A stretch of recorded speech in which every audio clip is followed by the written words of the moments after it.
First మనం నాగేంద్ర సాయి గారి opinion తీసుకుందాం. నాగేంద్ర సాయి గారు ఎట్లా చూస్తున్నారు? ఇప్పుడు ప్రపంచవ్యాప్తంగా అనేక సవాళ్ళను ఎదుర్కొంటున్నది ఇప్పుడు భారత్. ముఖ్యంగా ఇవాళ చాట్ జీపీటీకి పోటీగా చైనా ఇవాళ డీప్ సీక్ అని చెప్పి తీసుకొచ్చిన పరిస్థితి. అటువంటి దాన్ని మనం ఎదుర్కోబోతా ఉన్నాం. ఇవాళ డీప్ సీక్లో కేవలం ప్రపంచం అంతా చెప్తుంది కానీ కేవలం చైనాకు సంబంధించిన ఇన్ఫర్మేషన్ మాత్రం ఏం చెప్పదు. అంటే ఈ రకమైన పోటీ కూడా వచ్చే అవకాశం ఉంది. అటువంటి పరిస్థితుల్లో ఏఐకి కొంత 500 కోట్ల రూపాయలు ఏదో కేటాయించారు ఏఐ డెవలప్మెంట్కి. మరి అది ఎంతవరకు సరిపోతుందో తెలియదు. మరొక విషయం చూసుకుంటే ఇవాళ యుఎస్లో చూసుకుంటే ఇవాళ చాలామంది పిల్లలను అక్కడ చదువుకునే వాళ్ళు ఎవరు పనులు చేయడానికి వీల్లేదని చెప్పనంటూ ట్రంప్ వచ్చిన తర్వాత అనేక రకాల రెస్ట్రిక్షన్స్ వస్తున్న పరిస్థితి. ఇది ఏ రకంగా సపోర్ట్ చేసే అవకాశం ఉంది ఇండియాకు? సో యాక్చువల్గా మీరు అన్నట్టు కొన్ని వ్యాలిడ్ పాయింట్స్ ఇక్కడ మాట్లాడుకోవాల్సిన అవసరం ఉంది. ఎందుకంటే ఇప్పుడు ఒక కీలకమైన జంక్షన్లో మనం ఉన్నాం. ఎందుకంటే ఆల్మోస్ట్ ఒక 3వ అతిపెద్ద ఆర్థిక వ్యవస్థగా ఎదిగేందుకు మన భారతదేశం సమాయత్తం అవుతున్న ఈ తరుణంలో అంటే ప్రతిసారి ఏంటంటే ఈ బడ్జెట్ని ఈ సంవత్సరానికి సంబంధించిన లెక్కాపత్రం చూసే అంశం కాకుండా అంటే ఓవరాల్గా మోడీ 3.0లో ఈ రాబోయే 3-4 సంవత్సరాలకి ఏ విధంగా అవుట్లే ఉంది, ఏ విధంగా దీనికి మనం లక్ష్యాలు నిర్దేశించుకోవాలన్న పాయింట్ ఆఫ్ వ్యూలో దీన్ని ఒక రోడ్ మ్యాప్గా చూడాల్సిన అవసరం అయితే ఉంది. ఆ రోడ్ మ్యాప్లో భాగంగా ఇప్పుడు వీళ్ళు తీసుకొచ్చిన బడ్జెట్, వీళ్ళు ప్రవేశపెట్టిన బడ్జెట్ కొద్దిగా పాజిటివ్గా మెజారిటీ ఆఫ్ ది పాయింట్స్ చూసుకుంటే పాజిటివ్గానే ఉందని చెప్పుకోవచ్చు. ఇంతకుముందు మీరు అన్నారు ఒకటి డొనాల్డ్ ట్రంప్ విషయంలో కానీ అండ్ రూపాయి పతనం, డొనాల్డ్ ట్రంప్ అధ్యక్ష పీఠానికి ఎన్నిక అవుతారు అన్న గెలుపు ప్రకటన వచ్చినప్పటి నుంచి రూపాయి క్రమంగా వీక్ అవుతూనే వస్తుంది. దానికి తోడు నిన్న ఆయన కొన్ని కీలకమైన మెజర్స్ తీసుకున్నారు. మెక్సికో, చైనా అలాగే మనకి కెనడా ఈ 3 దేశాల మీద టాక్సేషన్ ఏదైతే దీన్ని రిఫార్మ్స్ ఉంటాయో టాక్స్ రిఫార్మ్స్ లో భాగంగా వాళ్ళ మీద కొన్ని అధిక పన్నులు విధిస్తూ ఒక నిర్ణయం తీసుకున్నారు. నెక్స్ట్ ఆ 4th దేశం ఇండియా ఉంటుందా లేదా అన్నది మనం ఇక్కడ ప్రధానంగా మాట్లాడుకోవాల్సిన అవసరం ఉంది. నెక్స్ట్ ఈ మంత్ లో మోడీ గారు ప్రధానమంత్రి మోడీ గారు ట్రంప్ ని మీట్ అవబోతున్నారు ఆ కాన్ఫరెన్స్ లో. సో దాని తర్వాత ఎలాంటి పరిణామాలు ఉంటాయి, 4వ దేశంగా భారతదేశం ఉంటుందా, మన మీద ఎలాంటి పన్నులు విధిస్తారన్నది మనకు క్లారిటీ రావాల్సిన అవసరం ఉంది. వన్స్ అదే కనుక అంటే ఇద్దరి మధ్య కనుక సయోధ్యేవి రాకపోతే మాత్రం కొద్దిగా అధికంగా పన్నులు అంటే మన దేశం నుంచి ఎగుమతి అయ్యే వస్తువుల మీద పన్నులు విధించే అవకాశం ఉంది. సో వీటన్నిటి నేపథ్యంలో రూపాయి పతనం అవుతుంది. ఇంటర్నేషనల్ గా మార్కెట్స్ నుంచి ప్రెజర్ అయితే ఉంది. గత ఆల్మోస్ట్ 24-25 సెషన్స్ గా ఫారిన్ పోర్ట్ఫోలియో ఇన్వెస్టర్స్ మార్కెట్ నుంచి డబ్బులు ఉపసంహరించుకుంటారు మన మార్కెట్స్ నుంచి. సో ఈ పాయింట్ ఆఫ్ టైంలో ఈ బడ్జెట్ అనేది కొద్దిగా ఊతమిచ్చే అవకాశం ఉంది. కన్జంప్షన్ థీమ్స్, కన్జంప్షన్ ప్యాటర్న్ అంటే దేశీయంగా ఇన్ఫ్లేషన్ విపరీతంగా పెరుగుతుంది, జనాల జోబుల్లో డబ్బులు లేవు. ఏ మీమ్స్ చూసుకున్నా, సోషల్ మీడియా ఎక్కడ చూసుకున్నా గవర్నమెంట్ ని నిర్మలా సీతారామన్ గారిని తీవ్రంగా వ్యతిరేకిస్తున్న పరిస్థితి మనం ఈ మధ్య అబ్జర్వ్ చేయవచ్చు. ఎందుకంటే ఏ మార్గం అవకాశం ఉంటే ఆ మార్గం నుంచి డబ్బులు పిండుకుంటున్నారు. నెలకి దాదాపు 1,80,000 కోట్ల రూపాయల జిఎస్టీ ద్వారా వసూళ్లు అవుతున్న ఈ తరుణంలో ఎక్కడ అవకాశం ఉంటే అక్కడ జిఎస్టీని పిండేందుకు అంటే ఈ మధ్య పాప్కార్న్ మీద కూడా జిఎస్టీ విధింపు దాన్ని చాలా తీవ్రమైన వ్యతిరేకత అయితే ప్రభుత్వం మీద వచ్చింది. సో ఈ పాయింట్ ఆఫ్ టైంలో మిడిల్ క్లాస్ నుంచి వస్తున్న తీవ్ర వ్యతిరేకతను తట్టుకోవడానికి కొద్ది గొప్ప వేతన జీవులకు ఊరట కలిగించే విధంగా ఈ 12 లక్షల రూపాయల వరకు ఎలాంటి ట్యాక్స్ అంటే ఒకవేళ సాలరీడ్ క్లాస్ ఎంప్లాయ్ అయితే 12 lakhs ప్లస్ 75,000 స్టాండర్డ్ డిడక్షన్ 12,75,000 వరకు ఎలాంటి పన్ను చెల్లించాల్సిన అవసరం లేదు. అయితే ఈ 12,75,000 లో క్యాపిటల్ గెయిన్స్ అనేది లేకుండా ఉంటే ఈ 12 లక్షల వరకు పన్ను చెల్లించాల్సిన అవసరం ఉండదు. క్యాపిటల్ గెయిన్స్ ఇన్ సెన్స్ ఒకవేళ ఇల్లు అమ్మినా కొన్నా లేదంటే మనకి స్టాక్ మార్కెట్ మ్యూచువల్ ఫండ్స్ లో లాభాలను ఉపసంహరించుకున్న ఈ వచ్చిన ఆదాయాన్ని ఇందులో కలపకుండా ఉంటే ఈ 12 లక్షల రూపాయల వరకు మనం ఎలాంటి 12 లక్షలు ప్లస్ ఒకవేళ సాలరీ క్లాస్ అయితే 12,75,000 వరకు ఎలాంటి ట్యాక్స్ కట్టాల్సిన అవసరం లేదు. దీనివల్ల ప్రభుత్వం మీద దాదాపు 1,02,600 కోట్ల రూపాయల వరకు భారం పడుతున్నప్పటికీ కూడా బట్ మిడిల్ క్లాస్ వాళ్ళకి ఊరటనిచ్చేందుకు ఈ నిర్ణయం తీసుకున్నట్టు నిర్మలా సీతారామన్ గారు చెప్పారు. ఎస్, నాగేంద్ర సాయి గారు ఇక్కడ మీరు ఎట్లా మనము పన్నులకు ఇది పర్సనల్ ట్యాక్స్ విషయంకి వచ్చేసాం కనుక ఇందులో మీరు కొంచెం క్లారిటీ ఇవ్వాల్సి ఉంది. ఇప్పుడు 2 స్లాబ్స్ ఉంటున్నాయి. ఒకటి ఇప్పుడు నిర్మలా సీతారామన్ గారు ఒక మాట అయితే చెప్పేశారు 12 లక్షల వరకు జీరో ట్యాక్స్ అని. మళ్ళీ దానికి ఇంకొక స్లాబ్ అనౌన్స్ చేశారు 4 lakhs వరకు జీరో అని, 4 to 8 5% అని, 8 to 12 10% అని, అట్లా ఒక మళ్ళీ 7 స్లాబ్స్ ఒకటి అనౌన్స్ చేశారు. ఈ రెండింటికి డిఫరెన్స్ ఏంటి, అసలు ఇది ఎవరికి ఉపయోగపడుతుంది, కొద్దిగా క్లారిటీ ఇస్తారా దాని మీద మీరు? సో యాక్చువల్గా అయితే అంటే మన దగ్గర ఇప్పుడు అంతకుముందు బడ్జెట్లో old tax regime, new tax regime అని 2 ట్యాక్స్ రిజిమ్ని పెట్టారు.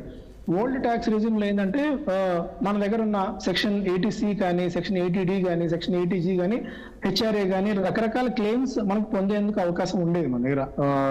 కాకపోతే కొత్త ట్యాక్స్ స్లాబ్లో, కొత్త ట్యాక్స్ రిజిమ్లో ఏంటంటే స్ట్రైట్ అవే ఈ ట్యాక్స్ వరకు, అంటే ఇంతటి అమౌంట్ వరకు మనకి ఏదైతే ట్యాక్సబుల్ ఇన్కమ్ ఉందో స్ట్రైట్ అవే ఆ అమౌంట్ వరకు 12 లక్షల రూపాయల వరకు ఎలాంటి ట్యాక్స్ చెల్లించాల్సిన అవసరం లేదు. సెక్షన్ 87A కింద రీసెంట్ గా, అంటే గతంలో ఇన్కమ్ ట్యాక్స్ దీని కింద ఇంతవరకు 7 lakhs ఉండేది, దాన్ని ఇప్పుడు 12 lakhs కి పెంచబోతున్నారు, అంటే నెక్స్ట్ బడ్జెట్ నుంచి, నెక్స్ట్ ఫైనాన్షియల్ ఇయర్ నుంచి.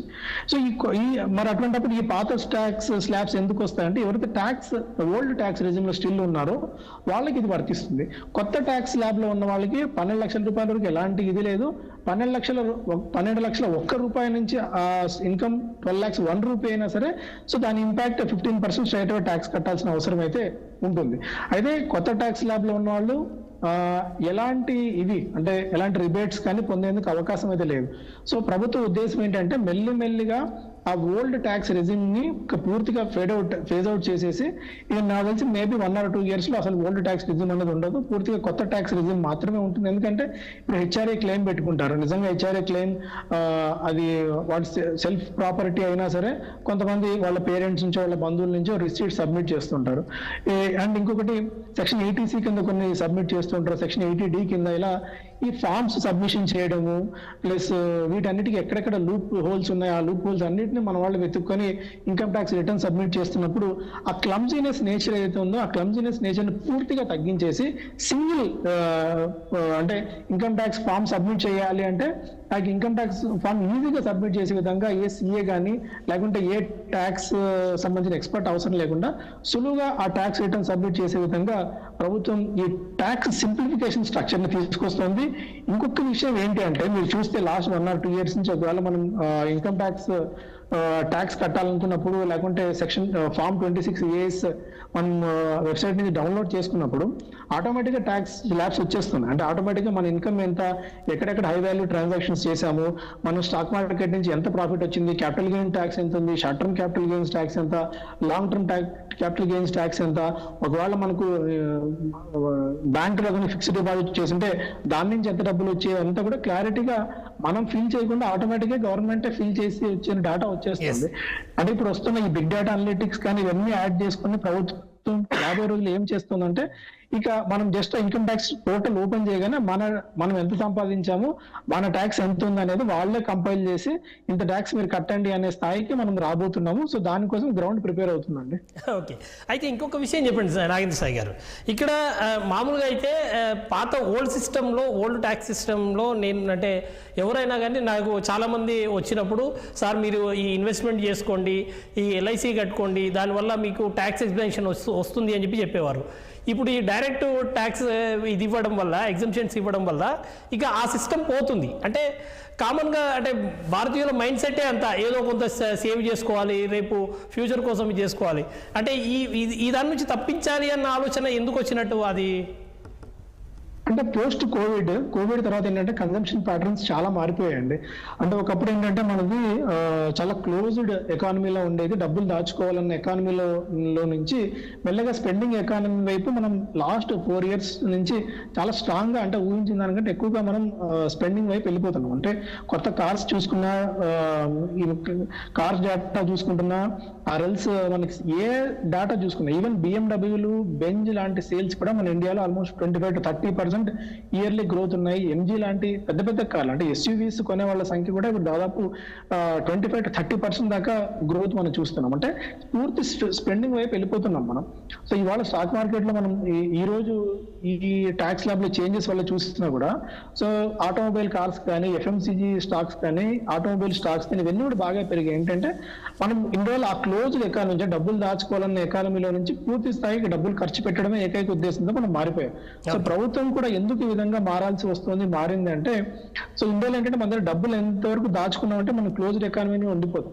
3rd పొజిషన్ లోకి వెళ్ళాలి వరల్డ్ లో అనుకుంటే మాత్రం జనాల దగ్గర బ్యాంకులో ఉన్న డబ్బులు, బ్యాంకులో ఉన్న బంగారం అంతా బయటకు వచ్చి అమౌంట్ రొటేషన్ అవుతాయి తప్ప ఇది సాధ్యం కాదన్నది ప్రభుత్వ ఆలోచన. అందువల్ల ఎక్కడెక్కడ మాక్సిమం పాసిబిలిటీ ఉందో ఆ మాక్సిమం పాసిబిలిటీ డబ్బులు మార్కెట్లోకి తీసుకురావాలి. స్టాక్ మార్కెట్లో మనం చూసుకున్నట్టయితే ఒకప్పుడు ఇన్నేళ్లలో 3-3.5 కోట్ల డిమాట్ అకౌంట్లు ఉంటే పోస్ట్ కోవిడ్ ఆ డిమాట్ అకౌంట్ల సంఖ్య లాస్ట్ 3 ఏళ్లలో దాదాపు 4-4.5 కోట్లు పెరిగిపోయిందండి.